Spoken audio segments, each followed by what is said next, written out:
માંથી રસ કાઢ્યા પછી છોતરામાંથી ફજેતો બનાવવાની ટેવ હોય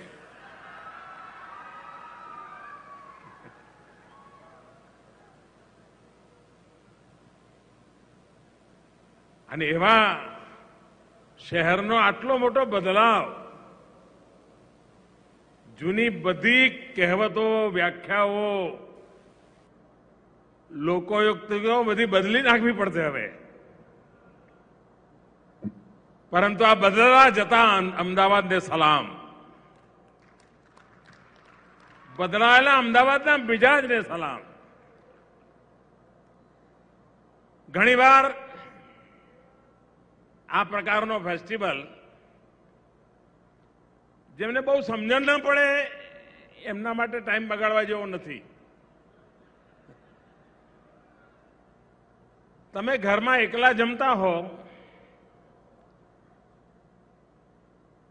તો જમવાનું ધારાધોરણ એક હોય પણ 5-50 ભાઈબંધો બેસીને જમવા બેઠા હો તો વાતો વાતોમાં ક્યારે 4-5 રોટલી વધારે દબાઈ જાય ખબર ના પડે સામૂહિકતાની એક તાકાત હોય છે એકલો અટલો નાનકડો બિચારો વેપારી ક્યાંક માલ વેચવા બેઠો હોય ફૂટપાથ પર દુકાન લગાવીને બેઠો હોય કોઈ નજરે ન કરે પણ આવા સામૂહિકતાનું વાતાવરણ હોય ત્યારે એનોય ઉત્સાહ વધે અને ખરીદવા આવ્યો હોય ને એને થાય ખાલી હાથે ના જવાય ભાઈ કંઈક તો લેતા જઈએ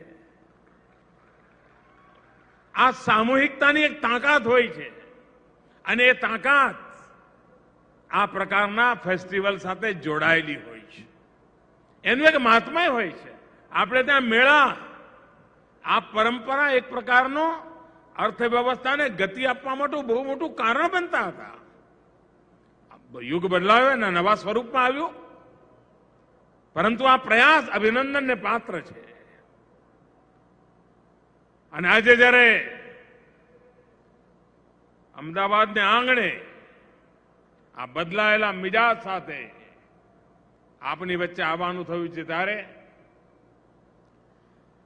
साथियों आमतौर पर बड़ी बिजनेस समिट के साथ इस प्रकार के आयोजन हम विदेश में ही देखते थे अब वाइब्रेंट गुजरात के साथ ही अहमदाबाद शॉपिंग फेस्टिवल की शुरुआत जैसा मैंने कहा ये सराहनीय पहल है इस आयोजन के प्रति आपके उत्साह को मैं अनुभव कर सकता हूं मुझे बताया गया है कि गुजरात के अलग अलग हिस्सों से स्ट्रीट वेंडर से लेकर शॉपिंग मॉल तक के व्यापारी इस फेस्टिवल में शामिल हुए हैं हस्तशिल्पियों से लेकर के इलेक्ट्रॉनिक्स और होटल रेस्तरां से जुड़े कारोबारी अपने उत्पादों का प्रचार प्रसार करने यहां पहुंचे हैं खादी और दूसरी हस्तकला से जुड़े कारीगरों और शिल्पियों के लिए तो यहां सरस मेला का भी आयोजन किया गया है जब थोड़ी देर पहले मैं स्टॉल्स में गया था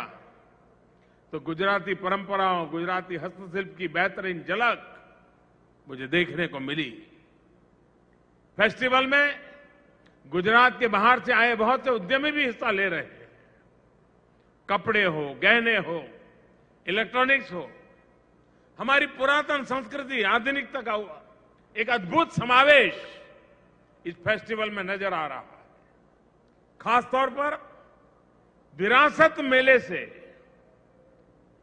और मैं सबसे कहूंगा कि विरासत मेले में जरूर जाइए कम समय है तो भी विरासत मेले में जरूर जाइए पाटन का पटोला हो बांधनी साड़ी हो कच्छ का हैंडीक्राफ्ट हो मिरर वर्क हो आदिवासी क्षेत्रों की कलाकृतियों का बांस से बनी चीजें हो जूट से बनी चीजें हो इतना बड़ा जूट का झोला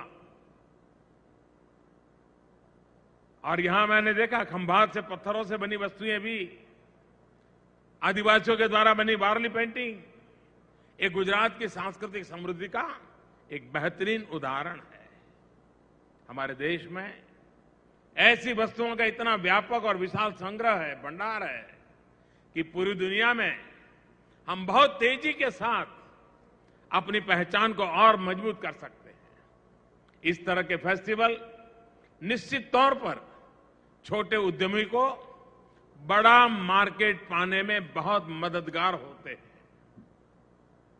उन्हें ऐसे आयोजनों से एक बहुत बड़ा प्लेटफॉर्म मिलता है। साथियों, देश में व्यापार और कारोबार के लिए अनुकूल माहौल बनाने के लिए सरकार नित्य नए प्रयास कर रही है।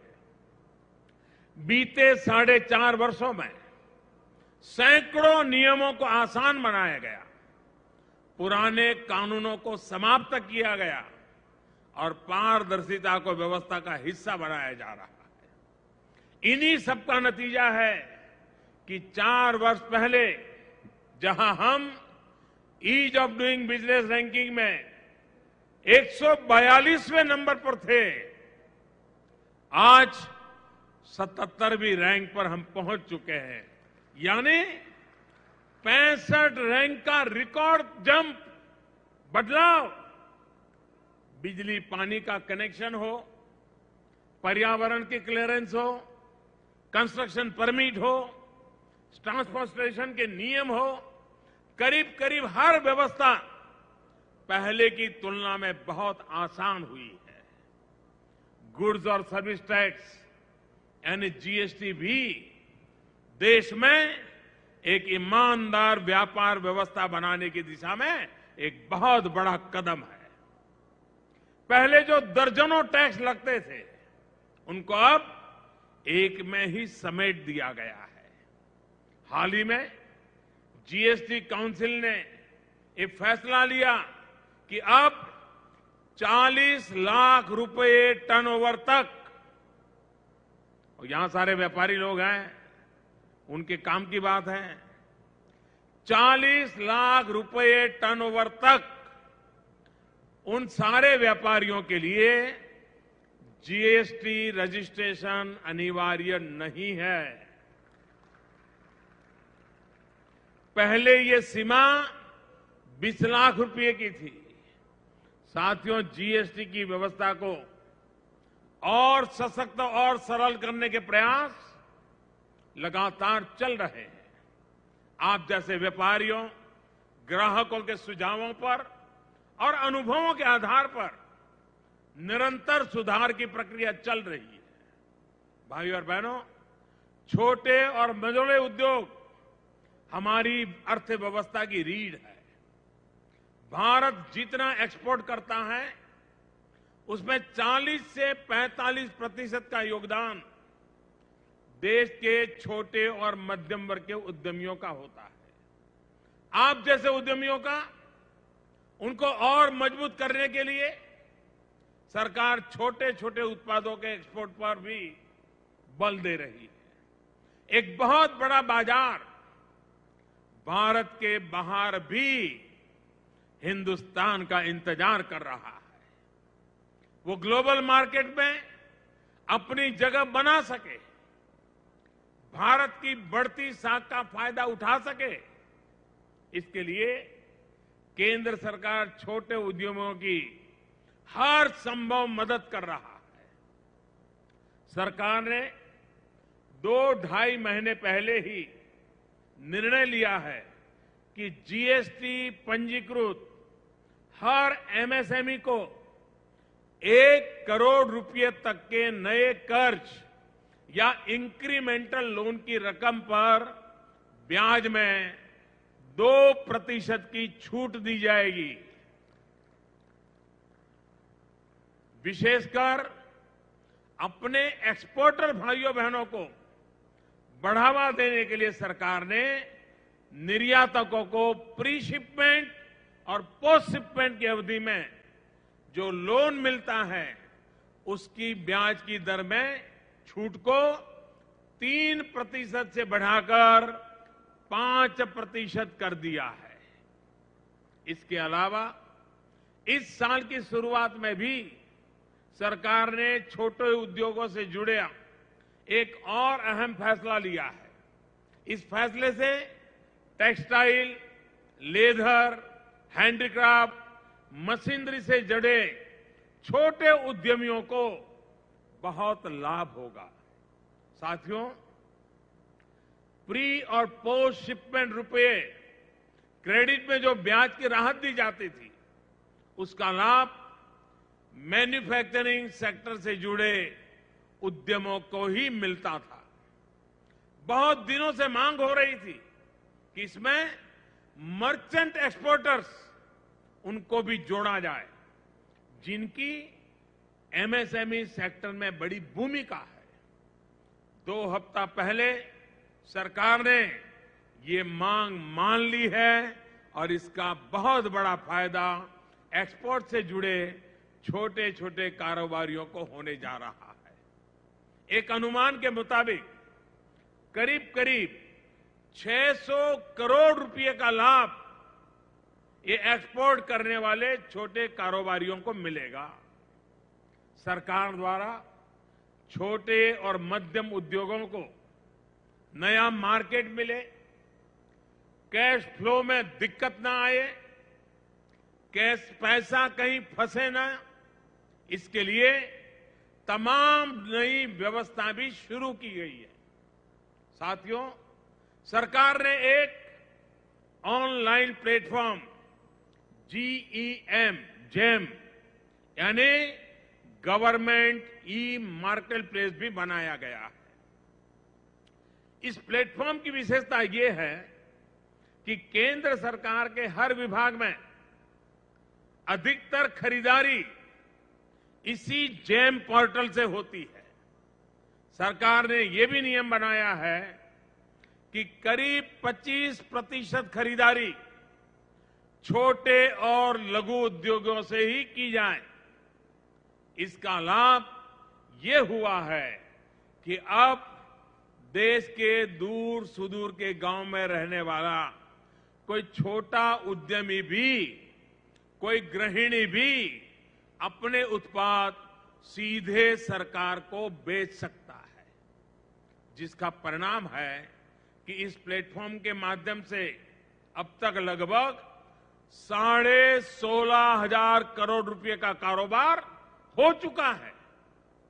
16,500 ये रकम छोटी नहीं है और इतने कम समय में हुआ है। साथियों, सरकार का प्रयास है कि छोटे उद्यमियों के लिए प्रक्रियाओं को जितना आसान किया जा सकता है उतना किया जाए। हम उस व्यवस्था की तरफ बढ़ रहे हैं जब जीएसटी और जो दूसरे रिटर्न है उन्हीं के आधार पर बैंक छोटे उद्यमियों को ऋण की सुविधा दें। छोटे उद्यमियों को बैंकों के चक्कर ना लगाने पड़े, इसी सोच के साथ सरकार ने एक पोर्टल शुरू किया है जिसके माध्यम से उद्यमियों को सिर्फ 59 मिनट में 1 करोड़ रुपए तक के ऋण की सैद्धांतिक मंजूरी मिल रही है। 1 घंटा भी नहीं, 59 मिनट में। साथियों, हैंडलूम, पावरलूम, हैंडीक्राफ्ट, इससे जुड़े लाखों परिवारों के कौशल का प्रचार भी हो रहा है, उसका प्रसार भी हो रहा है।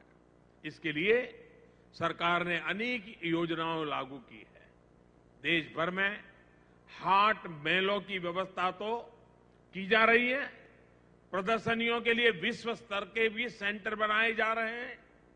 जैसा मैंने पहले कहा, इस तरह के आयोजन उन्हें एक बड़ा मार्केट तलाशने, उनका एक्सपोर्ट बढ़ाने में उससे मदद मिलती है। भाई और बहनों, एक और विरासत है जिसका गुजरात सहित पूरे देश से एक भावात्मक लगाव है। ये विरासत बापू के सत्याग्रह से भी जुड़ी है और स्वतंत्रता आंदोलन के लिए किए गए त्याग और तप और बलिदान से भी। ये विरासत खादी की है, जिसका स्मरण मात्र ही में स्वतंत्रता आंदोलन से जोड़ देता है। इसलिए हमारी सरकार ने खादी को फिर से शिखर पर ले जाने का बीड़ा उठाया और आज सरकार की नीतियों का ही नतीजा है कि खादी देश के साथ साथ विदेश के फैशन का भी हिस्सा बन चुका है। आज देश में खादी की अभूतपूर्व बिक्री हो रही है। साथियों, सरकार पूरी निष्ठा के साथ आप सभी की आकांक्षाओं को साकार करने में जुटी है। टूरिज्म हो, मैन्युफैक्चरिंग हो या हमारा सर्विस सेक्टर, रोजगार के करोड़ों अवसर बीते 4.5 वर्ष में बने हैं। मेक इन इंडिया आज ग्लोबल ब्रांड बन चुका है। भाइयों और बहनों, देशवासियों के विश्वास के कारण विकास की गति अब रुकने वाली नहीं है। जवान हो, किसान हो या फिर नौजवान, हर किसी के सपनों का नया भारत सामने है। हमें हर नकारात्मकता से बचते हुए सकारात्मकता और ईमानदार प्रयास करने की जरूरत भर है। और इसलिए उन दिशा में जब हम आगे बढ़ रहे हैं, तब मैं सभी व्यापारी साथियों को अनेक अनेक शुभकामनाएं देता हूं। आज मैं दोपहर को आया, ये मेरा चौथा कार्यक्रम है। गांधीनगर में एक इंटरनेशनल ट्रेड फेयर का उद्घाटन किया गया। अब अहमदाबाद का गौरव, गुजरात का गौरव, ऐसा सरदार वल्लभ भाई पटेल अस्पताल, आधुनिक अस्पताल, बेहतरीन अस्पताल, ये लोकार्पण करने का अवसर मिला। और इसी साबरमती की नदी के तट पर बैठ करके एक बालक जो पढ़ाई किया करता था और जिसने साइंस और टेक्नोलॉजी की दुनिया में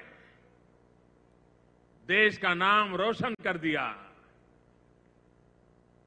स्पेस की दुनिया में भारत की जगह बन गई, ऐसे इसी धरती के संतान, इस शहर का गौरव, देश की शान, डॉक्टर विक्रम साराभाई की प्रतिमा का भी मुझे लोकार्पण करने का अवसर मिला।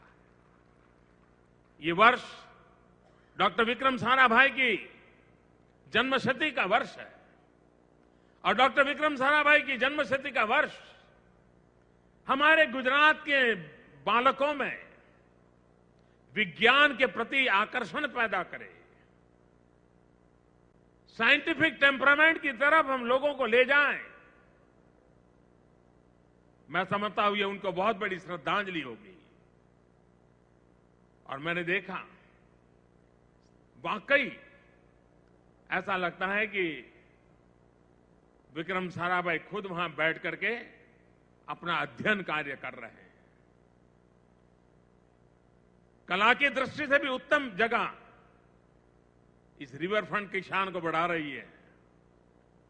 मेरे लिए खुशी की बात थी कि आज वहां मुझे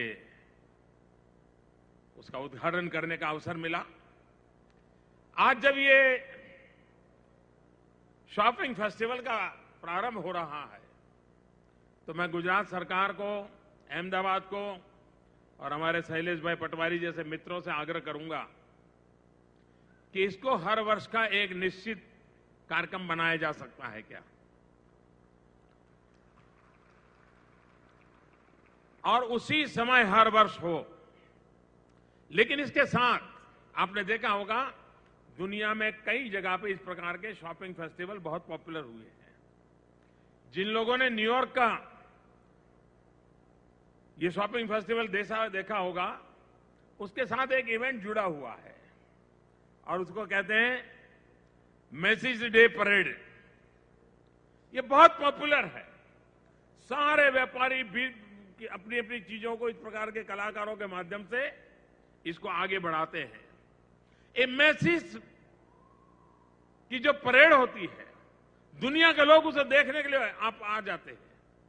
क्या हम भी एक निश्चित तारीख तय करके हमारे सारे उत्पादों का, शायद गांव का गरीब छोटा सा एक शिल्पकार बनाता होता तो भी उसको प्रतिष्ठा मिले और मैसीज परेड में सब लोग जुटे, एक बहुत बड़ा फेस्टिवल के रूप में पॉपुलर हो जाए और दूसरे दिन फेस्टिवल की शुरुआत हो जाए। मैं समझता हूं कि इस काम को करने की दिशा में शैलेश भाई और उनकी टीम काम पे लगे। काफी यंग नौजवानों ने बड़े उत्साह से इसको आयोजित किया है। मुझे विश्वास है कि इसको और आगे बढ़ाएंगे। और मेरा दूसरा आग्रह रहेगा, देखिए एक जमाना था गुजरात की छवि क्या थी।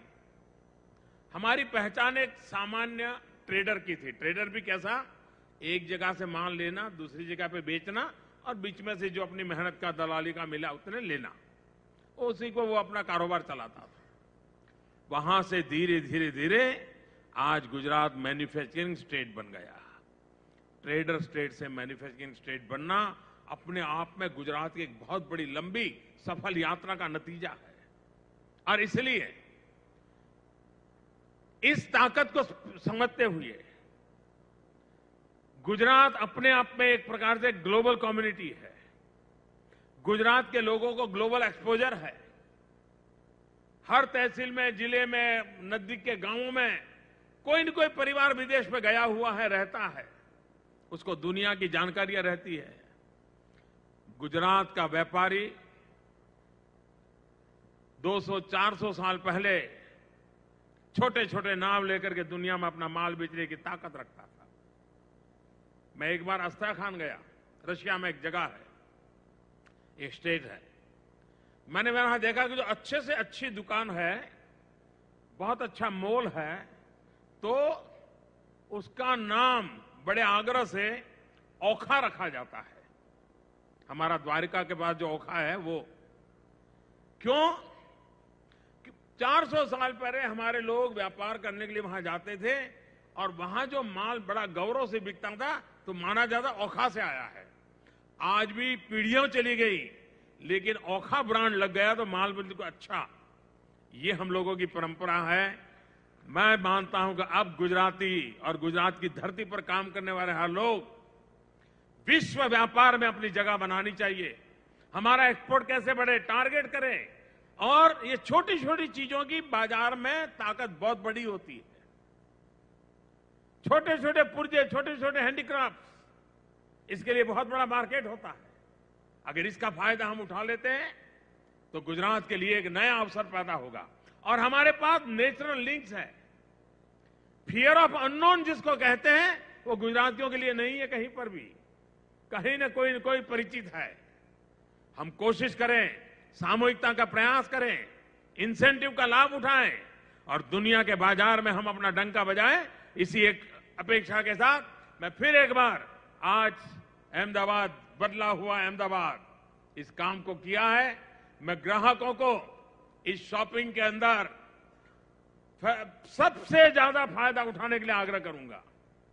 और अहमदाबादी, मुझे पक्का विश्वास है, इसका फायदा उठाएगा। डिस्काउंट की खबर अपने आप में बहुत बड़ी होती है और उसमें भी लॉटरी का नंबर फिर तो डबल बोनांजा जैसा हो जाता है।